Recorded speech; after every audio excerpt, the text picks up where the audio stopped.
আমার হাতে একটা কোকা কোলা আছে। এটা একটা ইসরায়েলি পণ্য। আমরা এই তীব্র গরমে কলিজা শীতল করার লাইগা যারা বিভিন্ন ধরনের ঠান্ডা খাই, আর এই ঠান্ডা যদি কোকা কোলা হই, তাহলে আমাদের মাথায় রাখা উচিত আসলেই কি আমরা কোকা কোলা খাইতেছি, নাকি আমাদের ফিলিস্তিনের ভাই বোনের রক্ত খাইতেছি।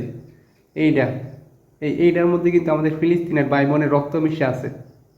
আমরা চাইলেও কিন্তু আমাদের ফিলিস্তিনের ভাই বোনের কোনো উপকার করতে পারি না, বা আমরা কিন্তু তাদের কোনো উপকারে আসি না।